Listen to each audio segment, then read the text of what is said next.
Bueno, la mayoría de rostros que observo han estado en las últimas semanas. Sé que hay que nos están acompañando hoy también y no han estado presentes en las clases anteriores, pero vuelvo a explicar. Usualmente nosotros dividimos el año en trimestres para enseñar acerca de ciertos temas. En este trimestre estamos aprendiendo acerca del día del Señor y de los mandamientos de Dios.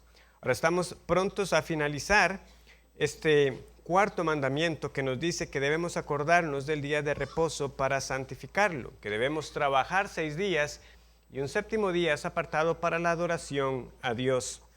Nosotros contestamos en general varias preguntas que también surgen en cuanto a este mandamiento. Vimos por qué 2 cultos, por qué el domingo, pero hay algunos pasajes que a veces son utilizados para mencionar o cuestionar de que está bien, los mandamientos de Dios, la ley moral de Dios sigue siendo vigente para nosotros como cristianos. Cuando digo la ley moral de Dios expresada en esos 10 mandamientos, ¿verdad? Nos referimos a no tener dioses ajenos delante de nosotros, no hacernos imagen, no tomar el nombre de Dios en vano, a guardar el día del Señor, a honrar padre y madre.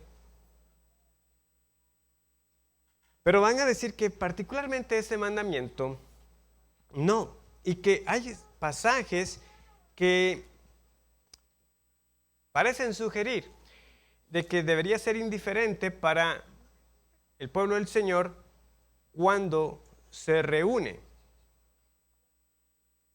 Nosotros sabemos de entrada que eso no debería ser el caso, porque Hebreos, ¿verdad? En uno de sus versículos más conocidos, nos dice en Hebreos 10:25 que nosotros no debemos dejar de congregarnos, como algunos tienen por costumbre, sino exhortándonos y tanto más cuanto veis que aquel día se acerca.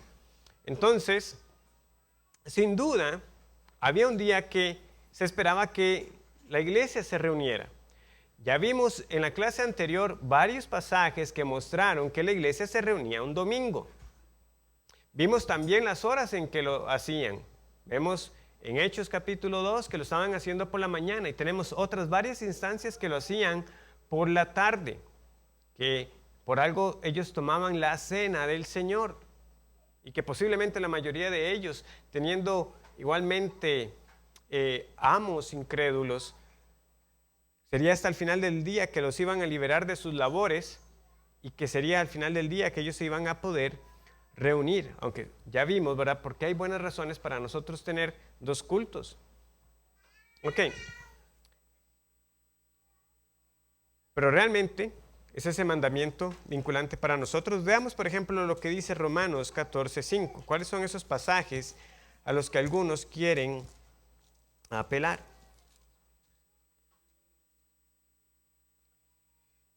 Y que quede claro, ahora nosotros lo que vamos a hacer aquí es vamos a ver estos pasajes, pero igualmente ellos, si quieren utilizar estos pasajes para decir que no hay que guardar el día del Señor, también tienen que explicar los pasajes que claramente nos dicen, ¿verdad? Que la iglesia se reunía y qué hacemos en sí mismo con el cuarto mandamiento. ¿Por qué ese en particular tendríamos que dejarlo por fuera de la tabla de la ley? Bueno, nos dice Romanos 14:5. Uno hace diferencia entre día y día, otro juzga iguales todos los días. Cada uno esté plenamente convencido en su propia mente. Aquí no hay una mención explícita al día del Señor o al sábado. Simplemente está diciendo que hay quien hace diferencia entre día y día y hay otro que juzga iguales todos los días.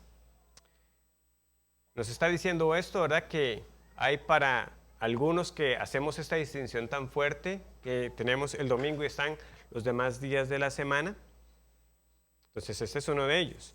El siguiente es Gálatas 4, de 9 al 11. Gálatas 4, del 9 al 11 dice, más ahora, conociendo a Dios, o más bien, siendo conocidos por Dios, ¿cómo es que os volvéis de nuevo a los débiles y pobres rudimentos a los cuales os queréis volver a esclavizar? guardáis los días, los meses, los tiempos y los años. Me temo de vosotros que haya trabajado en vano con vosotros. ¿Verdad? Aquí en Gálatas sabemos que el mensaje principal es en contra, ¿verdad?, de aquellos que querían volver a las obras de la ley para justificarse delante de Dios. Pablo está defendiendo ese evangelio de la gracia de Dios. Entonces están los que guardan los días, los meses, los tiempos y los años. Nuevamente no hay una referencia explícita que se esté diciendo que guardas el día del Señor o que guardas el sábado. Una referencia como esta pudiera estar aludiendo al calendario judío y sus festividades que ellos tenían anualmente. Y el otro pasaje es Colosenses 2, 16 y 17. Aquí sí tenemos una mención a día de reposo. Dice, por tanto, nadie os juzgue en comida o en bebida o en cuanto a días de fiesta, luna nueva o días de reposo, todo lo cual es sombra de lo que ha de venir, pero el cuerpo es de Cristo. Muy bien. ¿Cómo entenderlo? Sin duda, como les digo, de los tres pasajes, el que menciona explícitamente días de reposo es el de Colosenses. Ahora, el contexto en el que nos está mencionando además días de fiesta o luna nueva o días de reposo. Cuando uno lee el Antiguo Testamento, uno encuentra que hay otros días de reposo que no era el día de reposo que usted contaba al séptimo día, sino que después de cierto evento se contaban unos días y ese era un día de reposo. Por ejemplo, la Pascua como tal no se celebraba siempre cayendo, al menos en el calendario como se mencionará, porque era un día específico, el día, aquí les va a quedar mal, no quiero equivocarme si era el día 14, ¿verdad? Pero el punto es, se celebraba un día específico y se contaban, ¿verdad?, 7 días de panes sin levadura y luego venía un reposo. Es decir, lo que vemos es que hay una referencia sobre la cual se contaba, era un día específico. Entonces, no necesariamente todo día de reposo era un sábado, es lo que quiero decir. Hay eventos en el calendario donde se celebraba un reposo que no necesariamente caía un sábado. Pudiera ser esta una de esos casos. Pudiera ser bien que nosotros tengamos, pues sí, un debate que Pablo está abordando entre aquellos que insistían en que tenía que seguirse guardando el sábado. ¿Y qué le está diciendo? Hay quienes siguen insistiendo en esto, ¿verdad?, en guardar estos días, estos meses. Pero como vemos, ninguno de estos pasajes realmente está diciéndonos a nosotros que el cuarto mandamiento está abrogado. O sea, lo que podemos tener es una controversia. Podemos tener a Pablo abordando situaciones que se estaban dando, ya sea en la iglesia en Galacia, en Colosas, donde en efecto algunos estaban queriendo imponer que tenían que todavía guardarse ciertos días específicos de esas celebraciones que correspondían al tiempo de Israel, o simplemente mantener lo que la iglesia ya estaba practicando, que era reunirse cada domingo, el primer día de la semana. Incluso, ¿verdad?, si nosotros quisiéramos tomar el pasaje de Romanos 14:5 de que estima el día como cualquier día, ¿verdad?, que no hace distinción entre día y día, de nuevo la conclusión no puede ser que el que estima todos los días iguales, por eso vaya a descuidar su compromiso de estarse reuniendo con la iglesia. Como dice un autor, si este fuera el caso de alguien que dice, no, es que todos los días son del Señor. Dice, esa persona ha alcanzado un nivel de madurez en el que se da cuenta de que el servicio a Cristo se debe llevar a cabo con la misma intensidad el miércoles o viernes como el domingo. Es aquel que desea poder estar todos los días de la semana con el pueblo de Dios. ¿Entienden? Cuando nosotros entendemos que todo nuestro tiempo es del Señor, eso no nos debería de llevar a un menosprecio al domingo como tal y al congregarnos con la iglesia. Entonces, de una u otra manera, nosotros no podemos llegar a esa conclusión de que el cuarto mandamiento ha quedado abrogado o de que nosotros pudiéramos desentendernos de guardar un día específico para la adoración a Dios.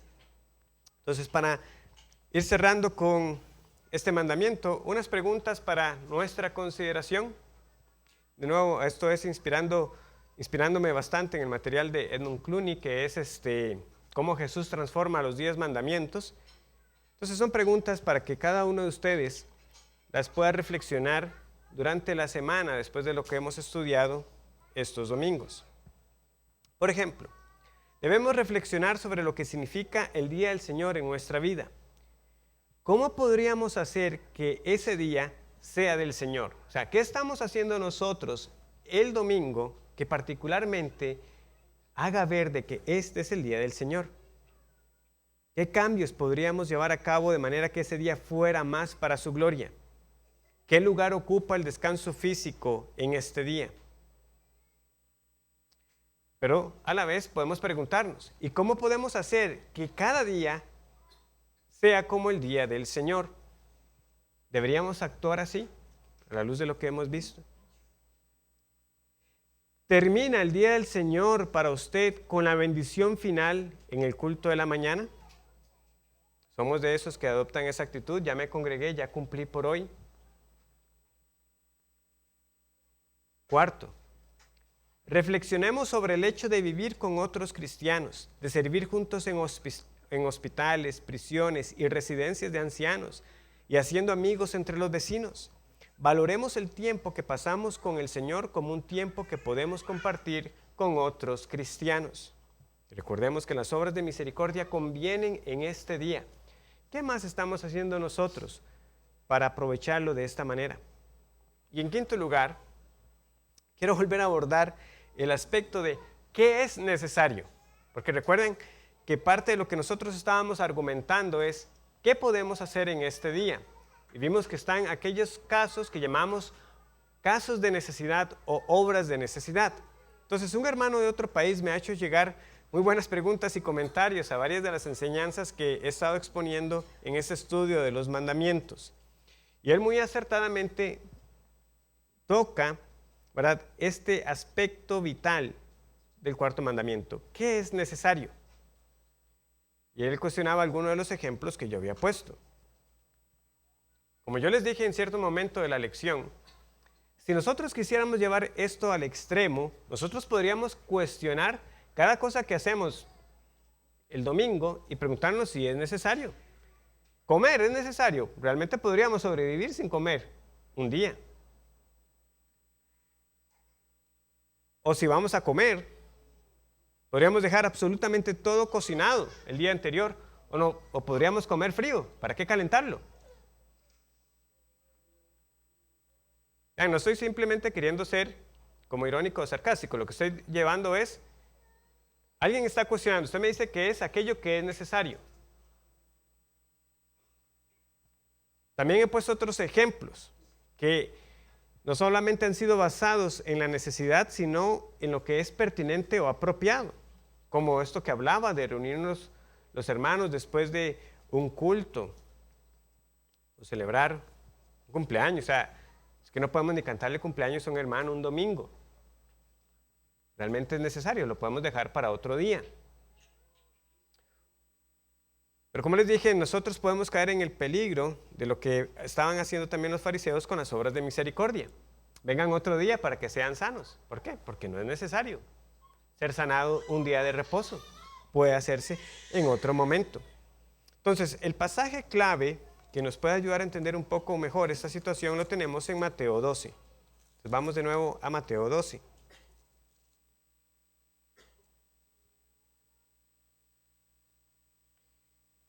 ¿Y por qué estoy mencionando todo esto ahora? Porque el mandamiento, cuando nosotros lo leemos, dice es que no harás obra alguna. Entonces, es justificar qué es lo que estamos haciendo. Si el mandamiento nos dice que no debemos hacer obra alguna, entonces, ¿qué es lo estrictamente necesario que deberíamos hacer en ese día?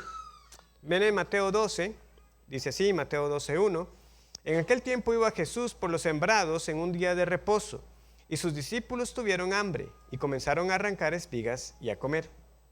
Viéndolo, los fariseos le dijeron: He aquí tus discípulos hacen lo que no es lícito hacer en el día de reposo. Pero él les dijo: ¿No habéis leído lo que hizo David cuando él y los que con él estaban tuvieron hambre? ¿Cómo entró en la casa de Dios y comió los panes de la proposición que no les era lícito comer ni a él ni a los que con él estaban, sino solamente a los sacerdotes? ¿O no habéis leído en la ley cómo en el día de reposo los sacerdotes en el templo profanan el día de reposo y son sin culpa? Pues os digo que uno mayor que el templo está aquí. Y si supieseis qué significa misericordia quiero y no sacrificio, no condenaríais a los inocentes, porque el Hijo del Hombre es Señor del día de reposo. El Señor está dando una respuesta que va de menor a mayor, ¿verdad? Él simplemente pudo haber dicho, no están quebrantando.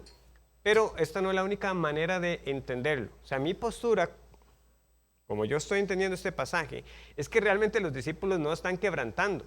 Es decir, Deuteronomio 23:25 nos dice que es lícito entrar al campo de tu hermano y arrancar con la mano para comer, ya fuera trigo, o en el caso de las uvas, usted podía agarrar unas uvas y comer hasta llenarse. Lo que no podía hacer era ir con un cesto. O sea, usted no iba a llenar el cesto con las uvas, pero podía arrancar espigas y para comer. Y Levítico 23:22 nos dice que si usted era dueño de un campo, usted dejaba como provisión precisamente espigas y parte de la cosecha para los pobres, para que fueran y pudieran arrancar y comer. O sea, usted no iba a cegar sus campos de tal manera que no quedara ni una espiga, ¿verdad? No, al contrario, usted segaba y cosechaba, pero era normal que algo fuera quedando y eso usted lo dejaba como provisión para otros. Ahora, para poner una ilustración bueno, ya ni tan de nuestros tiempos, ¿verdad? Porque cada vez es una actividad más reducida, pero cuando se cogía café, ¿verdad? Estaba repela, era, ¿verdad? Que uno lo mandaban a hacer de vuelta, ¿verdad? Usted iba de vuelta a cada calle a seguir recogiendo los granos. Bueno, eso es lo que no se hacía. Entonces usted lo dejaba para los demás. Entonces, estos dos pasajes me hacen entender a mí que realmente los discípulos no están quebrantando, que lo que ellos estaban haciendo, aunque fuera día del Señor, no podía ser considerado trabajo. Pero hay otros que consideran que sí hubo un quebrantamiento, que esto era independiente de la cantidad que ellos tomaran o del método empleado, pero que aún así los discípulos eran sin culpa. La respuesta de Cristo es muy amplia. Como vemos, él simplemente pudo haber dicho, bueno, sí, quebrantaron, pero como me están obedeciendo a mí, por eso son sin culpa, pero no lo dijo así. O pudo haber dicho, no, ellos no están quebrantando, sino que da toda una serie de argumentos para hacerle ver a estos fariseos que ellos no estaban entendiendo la ley. El primer caso que nos menciona es el de David, que dice que él fue, y con los que con él estaban, o sea, entendemos que esos fueron hombres que se unieron a David posteriormente, que iban a llegar a él, aunque cuando él llega al sacerdote, él llega solo, ¿verdad? El sacerdote le pregunta, ¿verdad? ¿Por qué está solo? Entonces David sabemos que está en una de sus horas bajas. David en parte ha mentido. Él dijo que es que el rey Saúl me mandó en una misión, eso es mentira. Pero él dice que van a venir unos hombres. Esa parte debemos entenderla como verdad porque el Señor está diciendo que no solamente David comió, sino los hombres que estaban con él. Entonces, es cierto que unos hombres luego llegan con David y comen de ese pan que no les era permitido comer. Entonces, David fue exonerado. Pudo comer de esos panes. Ahora, ¿por qué? Yo lo entiendo de nuevo como un caso de necesidad. Él tenía hambre y el sacerdote, por su parte, está actuando como misericordioso. Está dando un pan para alguien que lo necesita. Pero otra forma también de argumentarlo, como para quienes dicen, aquí hubo un quebrantamiento, es por lo que el Señor luego dice, o no habéis leído una ley, pero verán, ya el Señor ya no está hablando del caso de David, ahora está hablando desde el caso de los sacerdotes. O no habéis leído una ley como en el día de reposo los sacerdotes en el templo profanan el día de reposo y son sin culpa. ¿Por qué lo profanan ellos? Y porque claramente están en labores, están en trabajo. Estaban circuncidando, estaban sacrificando animales, estaban atendiendo labores en el templo. A todas luces, eso que estaban haciendo los sacerdotes era trabajo. Y sin embargo son sin culpa. ¿Por qué? Porque el Señor lo mandó. O sea, esas eran obligaciones que ellos tenían que atender. De nuevo, por la vocación que tenían y por la provisión de Dios como misericordia para el pueblo, para expiar sus pecados y la labor necesaria de los sacerdotes. Entonces luego dice el Señor, pues os digo que uno mayor que el templo está aquí. Entonces, otra respuesta pudiera ser, bueno, David con esos hombres están sirviendo a Saúl, y es lo que entiende el sacerdote. Ellos están rindiendo un servicio al rey que ha sido ungido sobre su pueblo. Cuanto más los apóstoles son sin culpa, que están sirviendo al rey verdadero que se ha sentado sobre el trono de David para siempre. Y cuanto más, ¿verdad?, cuando él es mayor que el templo mismo. Entonces, esa pudiera ser otra de las maneras en que se responda, aunque, como les digo, particularmente yo no veo que ellos estén quebrantando. Pero el Señor le dice, bueno, ustedes quieren acusar de que están quebrantando el mandamiento de Dios. Vean el ejemplo de David. Él también tuvo hambre y comió algo que se suponía que no le era permitido comer. ¿Por qué? Porque de nuevo vemos una combinación de un caso de necesidad con una obra de misericordia. Pero la respuesta, como el Señor la sigue ampliando, algunos lo toman, hubo un quebrantamiento y sencillamente ellos profanaron y son sin culpa, como los sacerdotes profanaban el día del Señor y eran sin culpa. Vean que esta afirmación es importantísima y nos la hemos topado en cierta manera con cada mandamiento. El Señor no está diciendo que los sacerdotes pequen y sean sin culpa. El Señor lo que está diciendo, ellos están profanando y son sin culpa. De nuevo, hay circunstancias atenuantes, hay un contexto en cada mandamiento, hay casos que debemos ver en cada uno de ellos para que nosotros sepamos cómo actuar sin pecar contra el Señor. Y vean, lo hemos visto en cada mandamiento y con los que nos restan. Por ejemplo, nosotros vemos que el Señor nos manda a no hacer imagen y sin embargo, en las instrucciones para el tabernáculo hay 2 querubines. ¿Se está contradiciendo el Señor? Una pregunta que me hicieron recientemente. Bueno, ya lo habíamos visto. O sea, el Señor manda que no hagamos imagen y luego dice, hagan 2 querubines. Dios es un Dios de verdad, Dios no se contradice. Y siempre hace moralmente lo que es recto, o es justo. Claramente esas imágenes no eran para ser adoradas. El domingo pasado el hermano Mariano nos mencionaba la serpiente, que fue levantada en el desierto. Otra imagen, no era para el fin de ser adorada. Luego el pueblo se pervirtió y lo adoró. Eso es diferente. El Dios que dice que no hagamos imagen, manda a hacer una serpiente. El Dios que nos dice que no debemos tomar su nombre en vano, también le dice, y usted lo lee varias veces así en la ley, solo a tu Dios servirás y por su nombre jurarás. El que nos dice que no debemos tomar su nombre en vano nos dice que hay ocasiones en que debemos jurar por su nombre. Y luego Cristo viene y nos dice, no juréis, ni por el cielo, ni por la tierra. Y algunos han querido tomar eso como que es que nunca se puede jurar. Pero no, Dios dijo, por su nombre jurarás. Dios no se puede contradecir. Hay que entender el contexto en el que el Señor Jesús está diciendo esas palabras. Donde en la mayoría de los casos nuestro sí debería ser sí y nuestro no, no. Y debería ser suficiente. Y no andar jurando innecesariamente. Y si vamos a jurar, tiene que ser por el nombre de Dios. Porque por cualquier otra cosa todo le pertenece a Él. Pero no, que era lo que hacían los judíos, los fariseos. Y juraban por otra cosa, ¿verdad? Pensando que de esa manera, si no cumplían, no era tan grave, que no habían jurado por el nombre de Dios. El Dios que nos dice que no hagas obra alguna en el día de reposo, manda a los sacerdotes a trabajar. ¿Y qué es lo que hacemos los pastores aquí cada domingo? No puede ser esto un quebrantamiento del mandato que Él nos ha dado. El Dios que nos dice que no matarás, manda en muchas ocasiones apedréelo la congregación. También cuando un ladrón es sorprendido, es diferente si es sorprendido de día o si es sorprendido de noche.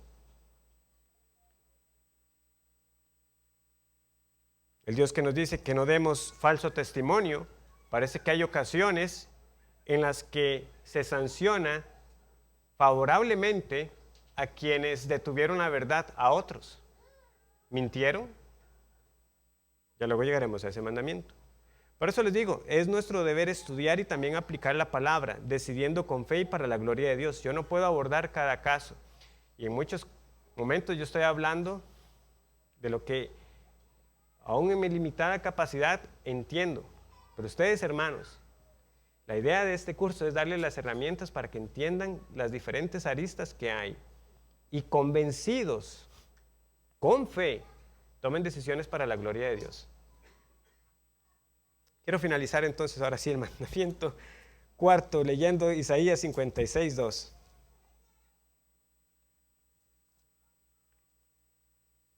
Y todo el contexto que le rodea. Vean lo que dice Isaías 56. Así dijo Jehová, guardad derecho y haced justicia, porque cercana está mi salvación para venir y mi justicia para manifestarse. Bienaventurado el hombre que hace esto y el hijo de hombre que lo abraza, que guarda el día de reposo para no profanarlo y que guarda su mano de hacer todo mal. Y el extranjero que sigue a Jehová no hable diciendo, me apartará totalmente Jehová de su pueblo. No diga el eunuco, he aquí yo soy árbol seco, porque así dijo Jehová, a los eunucos que guarden mis días de reposo y escojan lo que yo quiero y abracen mi pacto, yo les daré lugar en mi casa y dentro de mis muros, y nombre mejor que el de hijos e hijas, nombre perpetuo les daré, que nunca perecerá. Y a los hijos de los extranjeros que sigan a Jehová para servirle y que amen el nombre de Jehová para ser sus siervos, a todos los que guarden el día de reposo para no profanarlo y abracen mi pacto, yo los llevaré a mi santo monte y los recrearé en mi casa de oración. Sus holocaustos y sus sacrificios serán aceptos sobre mi altar, porque mi casa será llamada casa de oración para todos los pueblos. Dice Jehová el Señor, el que reúne a los dispersos de Israel, aún juntaré sobre él a sus congregados. Hermanos, hay bendición en guardar el día del Señor y aguardamos, una vez más, ese reposo definitivo. El Señor es fiel a su palabra. Hay bendición, no lo olvidemos. Y un día el reposo será perpetuo. El día el reposo será perpetuo y perfectamente consumado. Bueno, dicho esto, ahora sí, entramos al quinto mandamiento. Vamos a Éxodo capítulo 20, una vez más. Éxodo capítulo 20.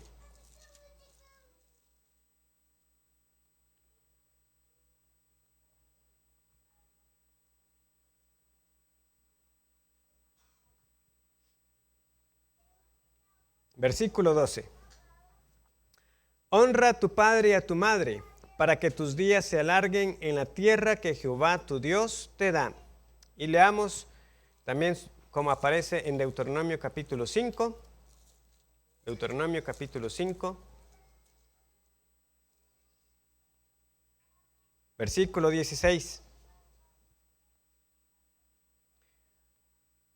Honra a tu padre y a tu madre, como Jehová tu Dios te ha mandado, para que sean prolongados tus días y para que te vaya bien sobre la tierra que Jehová tu Dios te da. Con el quinto mandamiento nosotros llegamos a la llamada segunda tabla de la ley, que tiene que ver con los deberes hacia el prójimo, o mejor dicho,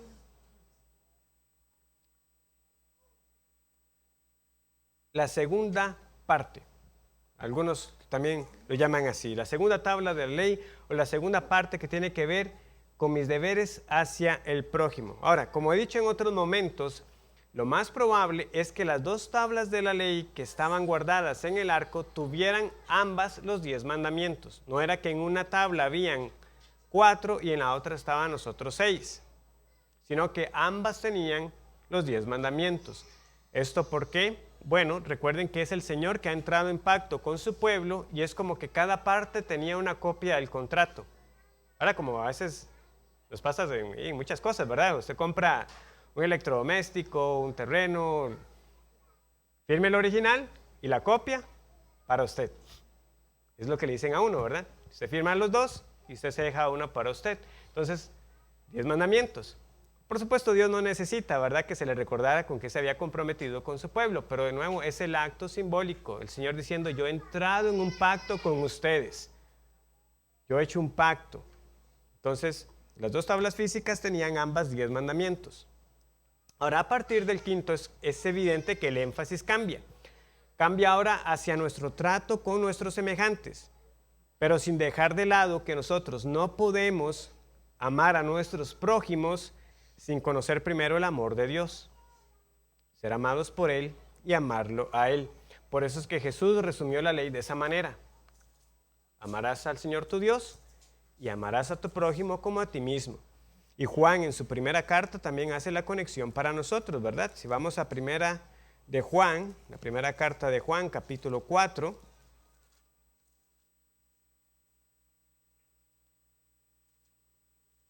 nos dice, nosotros le amamos a Él, 4:19, nosotros le amamos a Él porque Él nos amó primero. Muy bien, Dios nos ama. Pero si alguno dice, yo amo a Dios y aborrece a su hermano, es mentiroso. Pues el que no ama a su hermano, a quien ha visto, ¿cómo puede amar a Dios a quien no ha visto? Y nosotros tenemos este mandamiento de Él. El que ama a Dios, ame también a su hermano. Entonces, no hay escape. Si usted dice que ha sido amado por Dios y que ama a Dios, tiene que amar a su hermano. Y eso está expresado en forma de mandamiento.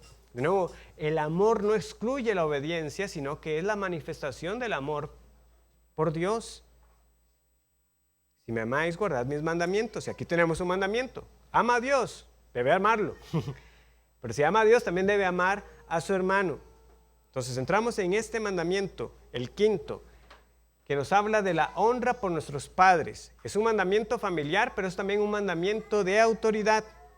Como vamos a ver, nos va a hacer hablar de nuestra familia de sangre. Sí, vamos a tener que ver muchas cosas respecto a la familia de sangre, pero también de la familia de la fe, porque así es como también se presenta la iglesia, como una familia. Y hagamos, ¿verdad?, nos dice Pablo en Gálatas, bien a todos, pero primeramente a la familia de la fe. Entonces tenemos que vernos como una familia. Hay implicaciones familiares, pero también se extiende a otras autoridades.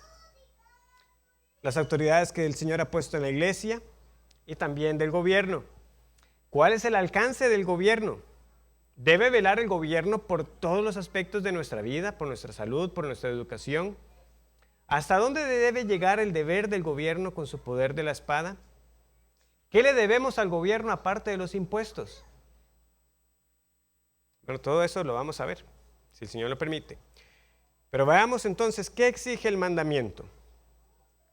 ¿Qué exige el mandamiento? Y como hemos hecho con los otros casos, vamos a examinar lo que a través de la historia, en los catecismos y las confesiones, vemos reflejado.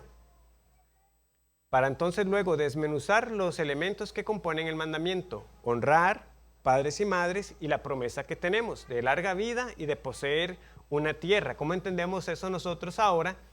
¿Verdad? Entendiendo que ya no es Canaán lo que se promete para nosotros. Entonces, dice así el Catecismo Ortodoxo en su pregunta 121. Catecismo Ortodoxo en su pregunta 121. ¿Qué se demanda en el quinto mandamiento? El quinto mandamiento demanda la preservación del honor y el cumplimiento de los deberes que corresponden a cada cual en sus distintos puestos y relaciones, como superiores, inferiores o iguales. Hay que hacer una pausa ahí. Ya solo esto, ¿verdad? Este lenguaje en nuestros días ya despierta, ¿verdad?, a más de uno, superiores e inferiores. Recuerdo hace unos años, ¿verdad?, en el trabajo, que un compañero llega y dice, sí, no recuerdo la frase exacta de lo que tenía que hacer, pero sí de la siguiente frase. ¿Qué dijo? Para reportárselo, decírselo a mi superior. ¿Cómo que su superior? Su supervisor. Aquí nadie es superior a nadie. Ok, muy bien. ¿Qué es lo que pasa? Obviamente eso ya no es políticamente correcto, ¿verdad? Como este lenguaje de superior e inferior. Así como ya hay mucha resistencia, ¿verdad?, cuando se habla de la realeza, ¿verdad? ¿Qué es? Que si tienen sangre azul o qué sé yo, ¿verdad? No. Todos somos iguales. Pero como ustedes ven, este mandamiento está reconociendo algo. El Señor ha puesto jerarquías. El Señor ha establecido un orden. El mandamiento no está diciendo de que haya personas más dignas que otras, porque todos somos hechos a imagen de Dios, pero está reconociendo que hay desigualdad en las relaciones, que el Señor ha establecido autoridades y que hay unos que deben someterse a otros. Eso es lo que está reconociendo. De nuevo, eso hay que verlo, que eso era el lenguaje propio de la época y que no hay que ponerle algún sentido al que no le corresponde. Pero eso lo vamos a ver constantemente, no importa el documento que usted vaya a consultar, sea de los catecismos bautistas, como estoy leyendo acá, el catecismo de Westminster, usted lo va a encontrar, superiores o inferiores. Vean también cómo lo expresa el catecismo bautista en la pregunta 69. ¿Qué nos manda Dios en el quinto mandamiento? Que debemos rendir el debido honor, amor y fidelidad a nuestros padres, pero vean que no se limita ahí, y a todos los que tienen autoridad sobre nosotros, que debemos someternos a sus fieles mandamientos y disciplinas con la obediencia apropiada, y que con paciencia debemos soportar y tolerar también sus modales, pensando siempre que Dios nos gobernará y guiará por medio de ellos. La forma resumida de esto, porque alguien dice, bueno, vamos a ver, honor, amor y fidelidad a nuestros padres, está bien, pero a los que tienen autoridad sobre nosotros, honor y amor y fidelidad al presidente, al gobierno. En el fondo lo que está imperando aquí es esto, pensando siempre que Dios nos gobernará y guiará por medio de ellos. Un mal gobierno es preferible a la falta de gobierno. Eso es lo que debemos entender. Esos deseos anarquistas de eliminar completamente cualquier figura de autoridad sobre nosotros, de ir y acabar con el gobierno, nosotros no debemos pensar de que eso es bendición. Un mal gobierno es preferible a la anarquía.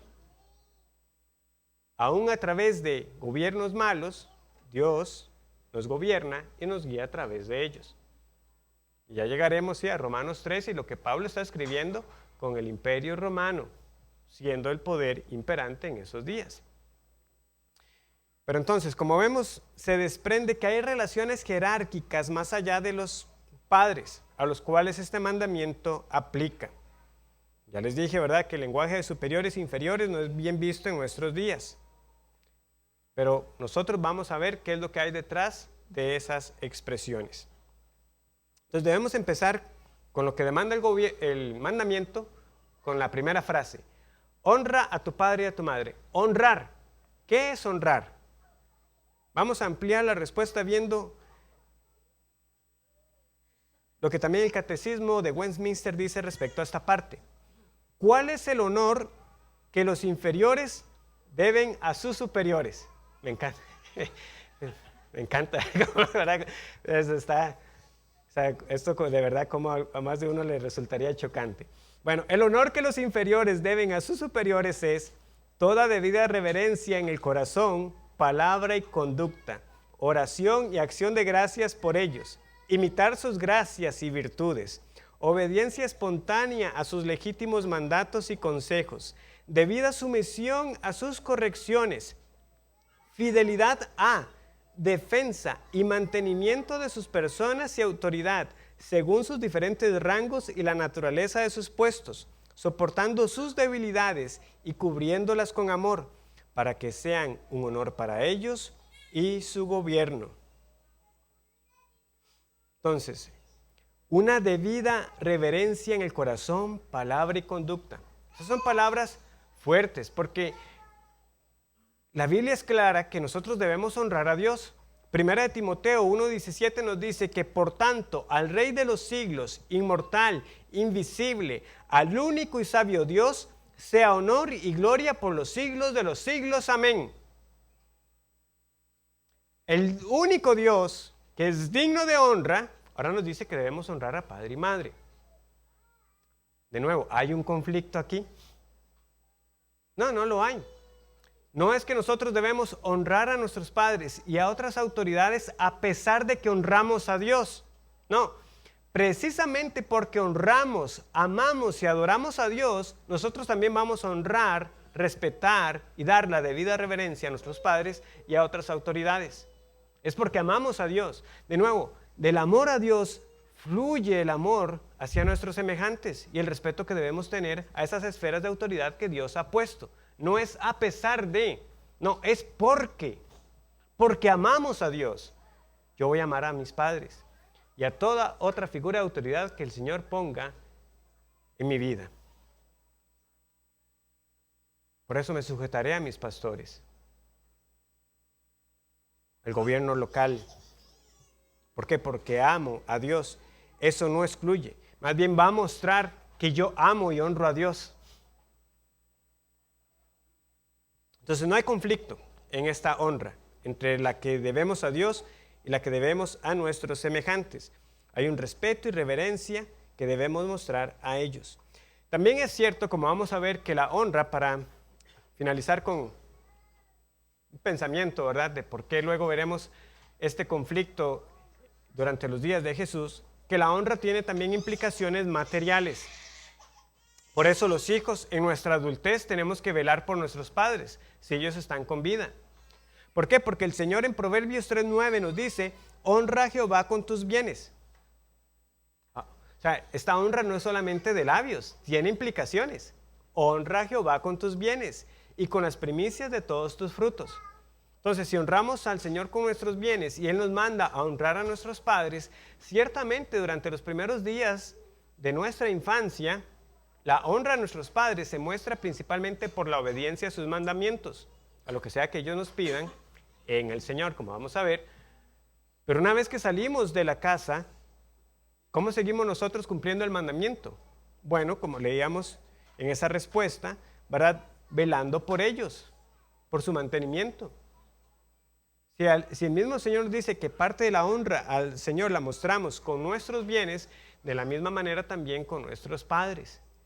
Pero los fariseos habían encontrado una muy buena salida. Todo lo que tengo lo he dedicado al Señor. Es corbán. Papi, no hay plata para usted. Esa era la salida que ellos tenían. Y el Señor les va a mostrar claramente cómo estaban incumpliendo el mandamiento. El Señor entonces nos muestre a nosotros en estos domingos que estaremos estudiando el quinto mandamiento, cómo realmente ser de testimonio en nuestro respeto por nuestros padres y otras figuras de autoridad. Recuerden que si tienen preguntas, pueden acercarse con confianza. Que el Señor les bendiga. Pueden ir por sus hijos y a las 10 de la mañana, por favor, sentados y en silencio.